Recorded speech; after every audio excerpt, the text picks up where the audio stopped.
donde su fuego nunca se apaga. De May Sinclair. Número 1 de los cuentos que debes estudiar para pertenecer al taller literario Narradores de Santo Domingo de República Dominicana. En la voz de Patricia Abreu. No había nadie en el huerto. Con prudencia, sin hacer ruido con la aldaba, Harriet Leigh salió por el portón de hierro.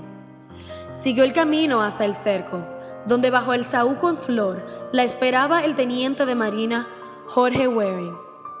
Años después, cuando pensaba en Jorge Waring, Harriet volvía a sentir el dulce y cálido olor de vino de la flor de saúco, y cuando olía flores de saúco reveía a Jorge Waring, con su hermosa cara de poeta o de músico, sus ojos negros y sus cabellos pardo oliva. Waring le había pedido que se casaran y había consentido. Pero su padre se oponía y ella había venido para decírselo y para despedirse de él. Su barco partía al día siguiente. Dice que somos demasiados jóvenes. ¿Cuánto quiere que esperemos? 3 años. ¿Todavía 3 años antes de casarnos? ¿Estaremos muertos? Lo abrazó para confrontarlo. Él la abrazó más fuerte y después corrió a la estación mientras ella volvía luchando con sus lágrimas. En 3 meses estaré de vuelta. Habrá que esperar. Pero no volvió. Había muerto en un naufragio en el Mediterráneo. Harriet ya no temía una pronta muerte porque no podía seguir viviendo sin Jorge.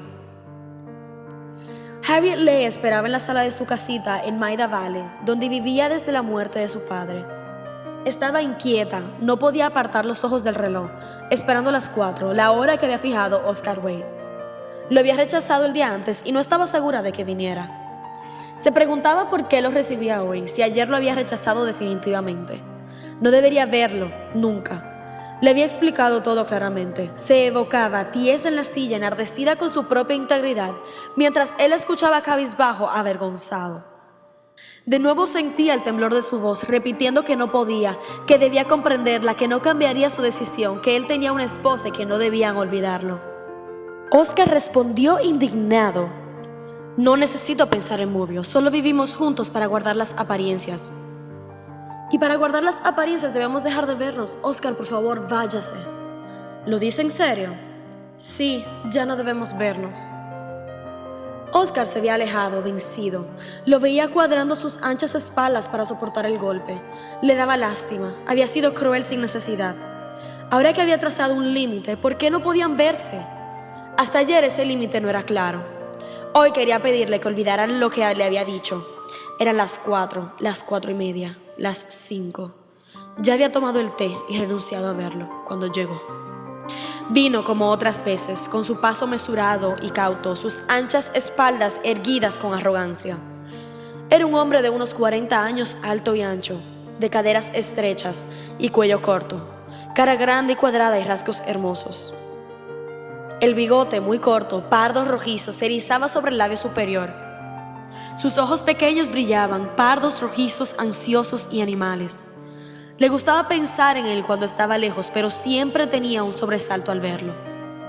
Físicamente distaba mucho de su ideal, era tan distinto de Jorge Waring. Se sentó frente a ella. Hubo un silencio incómodo que interrumpió Oscar Wade. Harriet, usted me dijo que yo podía venir. Parecía que quería echarle toda la responsabilidad. Espero que me haya perdonado. Sí, Oscar, lo he perdonado. Le dijo que se lo demostrara yendo a cenar con él. Accedió sin saber por qué. La llevó al restaurante Schubler. Oscar Wade comía como un gourmet, dando importancia a cada plato. A ella le gustaba su ostentosa generosidad. No tenía ninguna de las virtudes mezquinas. Terminó la cena. Su congestión silenciosa decía lo que estaba pensando, pero la acompañó hasta su casa y se despidió en el portón. Harriet no sabía si alegrarse o entristecerse. Había gozado un momento de exaltación virtuosa, pero no hubo alegría en las semanas siguientes. Había renunciado a Oscar Wade porque no lo atraía mucho, y ahora lo deseaba con furia, con perversidad, porque había renunciado a él. Cenaron juntos varias veces. Ya conocía de memoria el restaurante, las paredes blancas con paneles de contornos dorados, los pilares blancos y dorados, las alfombras turcas azul y carmesí, los almohadones de terciopelo carmesí que se prendían a sus faldas, los destellos de plata y de cristalería de las mesas circulares, y las caras de los clientes y las luces de las pantallas rojas, y la cara de Oscar, roja por la cena. Siempre cuando él se echaba hacia atrás en la silla, Harriet sabía en qué pensaba. Alzaba los párpados pesados y la miraba, caviloso. Ahora sabía en qué iba a acabar todo. Pensaba en Jorge Waring y en su propia vida desilusionada. No lo había elegido a Oscar, realmente no lo había deseado, pero ya no podía dejarlo ir. Estaba segura de lo que iba a ocurrir, pero no sabía cuándo ni dónde. Ocurrió al final de una noche, cuando cenaron en una salita reservada. Oscar había dicho que no podía soportar el calor y el ruido del comedor. Ella subió adelante por una empinada escalera con alfombra roja hasta la puerta del segundo piso. De tiempo en tiempo repitieron la furtiva aventura en el cuarto del restaurante o en su casa, cuando no estaba la sirvienta, pero no convenía arriesgarse. Oscar se declaraba feliz. Harriet dudaba.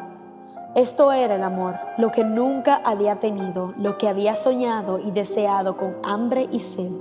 Ahora lo tenía. No estaba satisfecha. Siempre esperaba algo más. Algún éxtasis que se anunciaba y no llegaba. Algo la repelía en Oscar, pero como era su amante no podía admitir que fuera un dejo de grosería. Para justificarse pensaba en sus buenas cualidades, su generosidad, su fuerza. Le hacía hablar de sus oficinas, de su fábrica, de sus máquinas. Le pedía prestados los libros que él leía. Pero siempre que trataba de conversar con él, le hacía sentir que no era para eso que estaban juntos, que toda la conversación que un hombre necesita la tiene con sus amigos. Lo malo es que no vemos de un modo tan fugaz. Deberíamos vivir juntos, es lo único razonable, dijo Oscar. Tenía un plan. Su suegra vendría a vivir con Muriel en octubre. Podría ir a París y encontrarse allí con Harriet. En un hotel de la Rue de Rivoli estuvieron 2 semanas. Pasaron 3 días locamente enamorados. Cuando se despertaba, encendía la luz y lo miraba dormir. El sueño lo volvía inocente y suave, ocultaba sus ojos, le afinaba la expresión de la boca. Después empezó la reacción. Al final del 10º día, volviendo de Montmartre, Harriet estalló en un ataque de llanto. Cuando le preguntaron por qué, dijo al azar que el Hotel Saint-Pierre era horrible. Con indulgencia, Oscar explicó su estado como de fatiga, causado por una agitación continua. Trató de creer que estaba deprimida, porque su amor era más puro y espiritual que el de Oscar, pero sabía perfectamente que había llorado de aburrimiento. Estaban enamorados y se aburrían mutuamente. En la intimidad no podían soportarse. Al fin de la 2ª semana empezó a dudar de haberlo querido alguna vez. En Londres, por un tiempo, volvieron a entusiasmarse. Lejos del esfuerzo artificial que les había impuesto París, quisieron persuadirse de que el antiguo régimen de aventura furtiva era más adecuado a sus temperamentos románticos. Pero les perseguía el temor de que los descubrieran. Durante una corta enfermedad de Muriel, pensó con terror que ésta podía morir. Ya nada le impediría casarse con Oscar. Él seguía jurando que si estuviera libre se casaría con ella. Después de la enfermedad, la vida de Muriel fue preciosa para los dos. Les impedía una unión permanente. Sobrevino la ruptura. Oscar murió 3 años después. Fue un inmenso alivio para Harriet. Ahora ya nadie sabía su secreto. Sin embargo, en los primeros momentos, Harriet se decía que Oscar muerto estaría más cerca de ella que nunca. No recordaba que en vida casi nunca había deseado tenerlo cerca. Mucho antes de que pasaran 20 años, le pareció imposible haber conocido a una persona como Oscar Wilde. Schubler y el Hotel Saint-Pierre ya no eran recuerdos importantes. Hubieran desentonado con la reputación de santidad que había adquirido. Ahora, a los 52 años, era amiga y ayudante del reverendo Clemente Farmer, vicario de Santa María en Maida Vale. Era secretaria del hogar para jóvenes caídas de Maida Vale y Kilbourne. Su exaltación mayor sobrevenía cuando Clemente Farmer, el flaco y austero vicario, parecido a Jorge Waring, subía al púlpito y levantaba los brazos en la bendición. Pero el momento de su muerte fue el más perfecto. Estaba acostada, soñolienta, en la cama blanca debajo del negro crucifijo con un Cristo de marfil. El sacerdote se movía tranquilamente en el cuarto arreglando las velas, el misal del Santísimo Sacramento. Acercó una silla a la cama, esperó que despertara. Tuvo un instante de lucidez. Sintió que se estaba muriendo y que la muerte le hacía importante para Clemente Farmer. ¿Estás lista?, preguntó. Todavía no. Creo que estoy asustada. Tranquilíceme. Clemente Farmer encendió 2 velas en el altar, tomó el crucifijo de la pared y se acercó de nuevo a la cama. Ahora no tendrá miedo.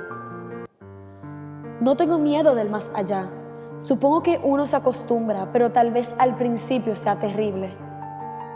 La primera etapa en la otra vida depende en gran parte de lo que pensemos en nuestros últimos momentos. ¿Será mi confesión? ¿Se siente capaz de confesarse ahora? Después le daré la extrema unción y se quedará pensando en Dios. Recordó su pasado. Allí encontró a Oscar Wilde. Vaciló. ¿Podría confesar lo de Oscar Wilde?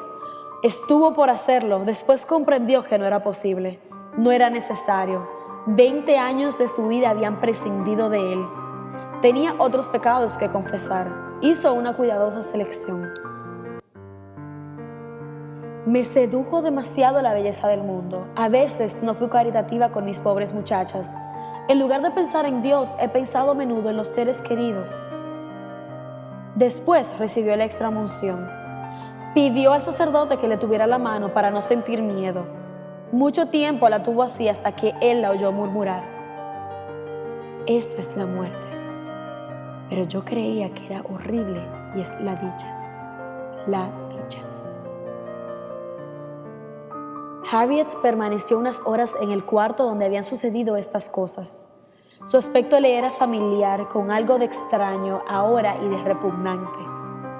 El altar, el crucifijo, las velas encendidas sugerían alguna horrible experiencia cuyos detalles no podía definir, pero que parecían tener alguna relación con el cuerpo amortajado en la cama, que ella no asociaba consigo misma.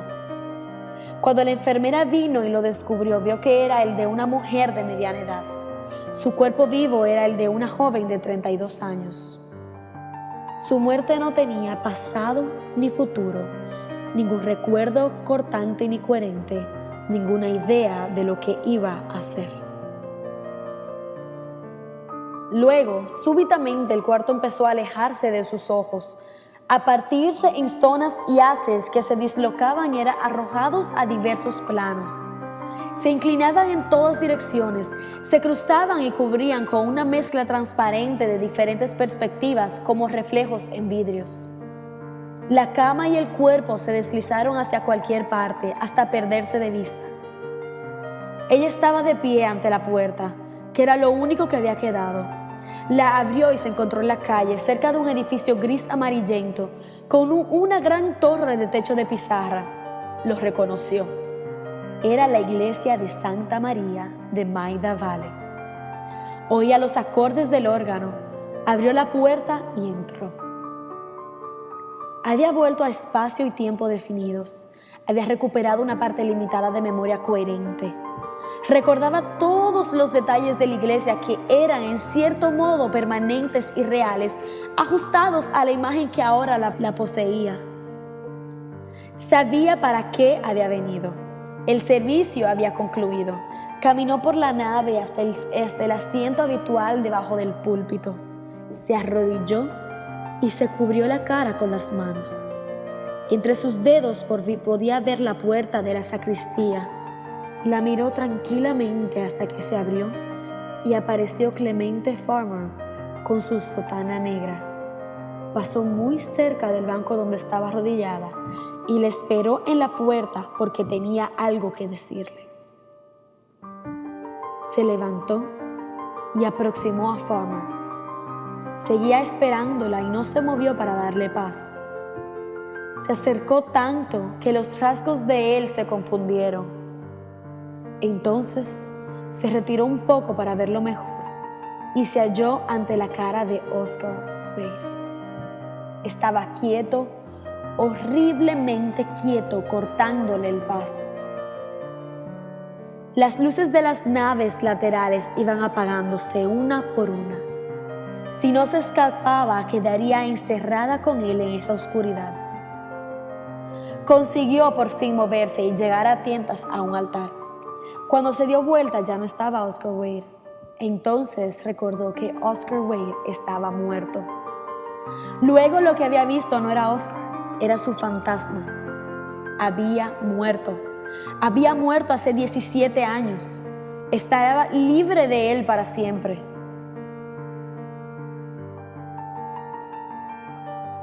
Cuando salió al atrio de la iglesia, vio que la calle había cambiado.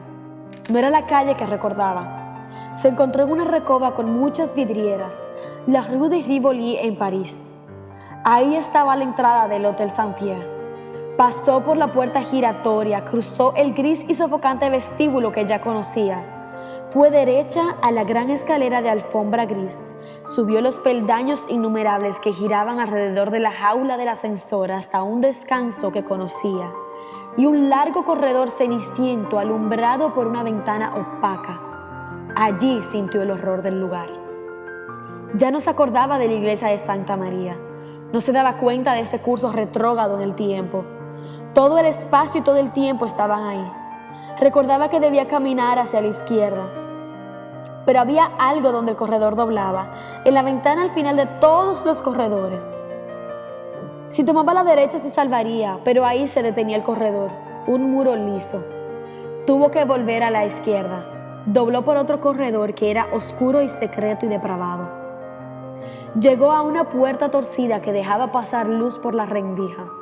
Distinguía encima el número 107. Algo había sucedido ahí. Si entraba, volvería a suceder. Atrás de la puerta estaba Oscar Wade esperándola. Oyó sus pasos mesurados que se acercaban. Huyó, rápida y ciega como un animal, oyendo los pies que la perseguían. La puerta giratoria la agarró y la arrojó a la calle. Lo extraño es que estaba fuera del tiempo. Borrosamente recordaba que alguna vez hubo una cosa llamada tiempo. No se lo imaginaba. Se daba cuenta de cosas que sucedían o que estaban por suceder. Las fijaba por el lugar que ocupaban y medía su duración por el espacio. Ahora pensaba, si tan solo pudiera retroceder al lugar donde no sucedió. Caminaba por un camino blanco entre campos y colinas desdibujadas por la niebla. Cruzó el puente y vio la antigua casa gris sobre el alto muro del jardín. Entró por el portón de hierro y se encontró en un gran salón de techo bajo con las cortinas corridas ante una cama. Era la cama de su padre. Levantó la sábana, vio el rostro de Oscar Wade, quieto y suavizado por la inocencia del sueño y de la muerte. Lo miró fascinada, con implacable felicidad. Oscar estaba muerto. Recordó que solía dormir así en el Hotel Saint-Pierre a su lado. Si estaba muerto no volvería a suceder. Estaba salvada. La cara muerta le daba miedo. Al recubrirla, notó un ligero movimiento. Levantó la sábana y la estiró con fuerza, pero las manos empezaron a luchar y las dos aparecieron por los bordes, tirándola hacia abajo. La boca se abrió, los ojos se abrieron, toda la cara la miró en agonía y terror. El cuerpo se irguió, con los ojos clavados en los de ella. Los dos se quedaron inmóviles, un instante, con miedo mutuo. Pudo escaparse y correr. Se detuvo en el portón sin saber qué lado tomar. A la derecha, el puente y el camino la llevarían a la Rue de Rivoli y a los abominables corredores del Hotel Saint-Pierre. A la izquierda, el camino cruzaba la aldea. Si pudiera retroceder aún, estaría segura, fuera del alcance de Oscar. Junto al lecho de muerte había sido joven, pero no bastante. Tenía que volver al lugar en que había sido más joven. Sabía a dónde encontrarlo. Cruzó la aldea corriendo, por los galpones de una granja, por el almacén, por la fonda a la cabeza de la reina, por el correo, la iglesia y el cementerio, hacia el portón del sur, en los muros del parque de su niñez. Estas cosas parecían insustanciales, tras una capa de aire que brillaba sobre ellas como vidrio. Se dislocaron, flotaron lejos de ella y en lugar del camino real y los muros del parque, vio una calle de Londres, de sucias fachadas blancas y en lugar del portón, la puerta giratoria del restaurante Schubler. Entró. La escena se impuso con la dura evidencia de la realidad. Fue hasta una mesa en un rincón donde un hombre estaba solo. La servilleta le tapaba la boca. No estaba segura de la parte superior de la cara. La servilleta se deslizó. Vio que era Oscar Wade.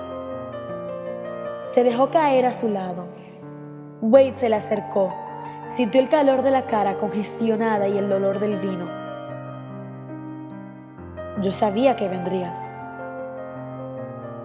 Comió y bebió en silencio, postergando el abominable momento final. Al fin se levantaron y se afrontaron. El gran cuerpo de Oscar estaba ante ella, encima de ella, y casi sentía la vibración de su poder. La llevó hasta la escalera de alfombra roja y la obligó a subir.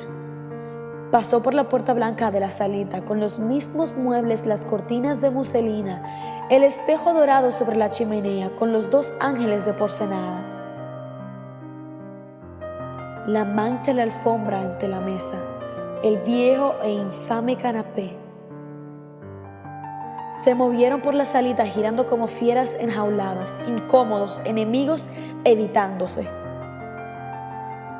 Es inútil que te escapes. Lo que hicimos no podía terminar de otro modo. Pero terminó para siempre. No, debemos empezar otra vez y seguir. Y seguir.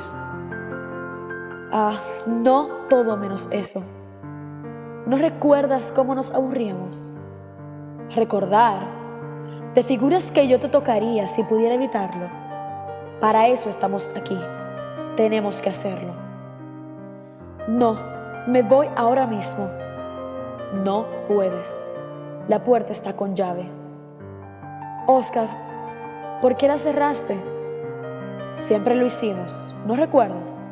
Ella volvió a la puerta, no pudo abrirla, la sacudió, la golpeó con las manos.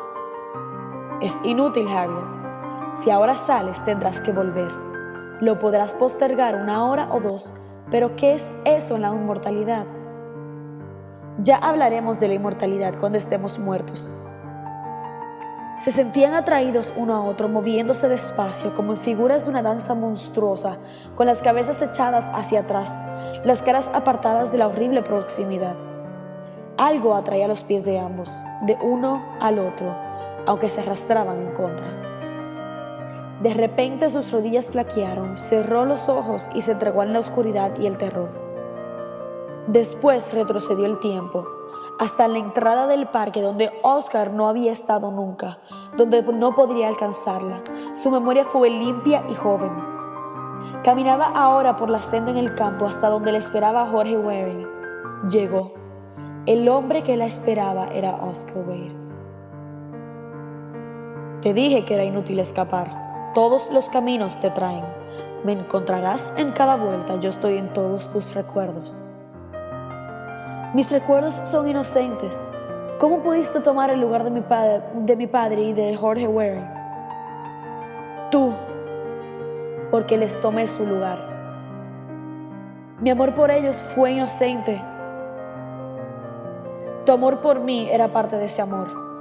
¿Crees que el pasado afecta el porvenir? ¿No pensaste nunca que el porvenir afecta al pasado? Me iré lejos. Esta vez iré contigo. El cerco, el árbol y el campo flotaron y se le perdieron de vista. Iba sola hacia la aldea, pero se daba cuenta de que Oscar Wade la acompañaba del otro lado del camino, paso a paso como ella, árbol por árbol. Luego, bajo sus pies hubo pavimento gris y lo cubría una recoba. Iban juntos por la rue de Rivoli hacia el hotel. Ahora estaban sentados al borde de la cama deshecha. Sus brazos estaban caídos y sus cabezas miraban a lados opuestos. El amor les pesaba con el inevitable aburrimiento de su inmortalidad. ¿Hasta cuándo?, dijo ella. La vida no continúa para siempre, moriremos. ¿Morir? Hemos muerto. ¿No sabes dónde estamos? Esta es la muerte. Estamos muertos, estamos en el infierno. Sí, no puede haber nada peor. Eso no es lo peor. Mientras nos queden fuerzas para huir, mientras podamos ocultarnos en nuestros recuerdos, no estaremos del todo muertos. Pero pronto habremos llegado al más lejano recuerdo y no habrá nada más allá. En el último infierno no iremos más, no encontraremos más caminos, más pasajes, ni más puertas abiertas. Ya no necesitaremos buscarnos. En la última muerte estaremos encerrados en esta salita, tras esa puerta con llave. Yaceremos aquí para siempre. ¿Por qué? ¿Por qué?, gritó ella. Porque eso es todo lo que nos queda. La oscuridad borró la salita. Ahora caminaba por un jardín entre plantas más altas que ella.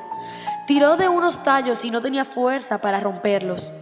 Era una criatura. Se dijo que ahora estaba salvada. Tan lejos había retrocedido que de nuevo era chica. Llegó a un cantero de césped con un estanque circular rodeado de flores. Peces colorados nadaban en el agua. Al fondo del cantero había un huerto. Allí iba a estar su madre. Había ido hasta el recuerdo más lejano. No había nada después. Solo el huerto, con el portón de hierro que daba al campo. Algo era diferente aquí, algo que la asustaba. Una puerta gris en vez del portón de hierro. La empujó y estuvo en el último corredor del Hotel Saint-Pierre.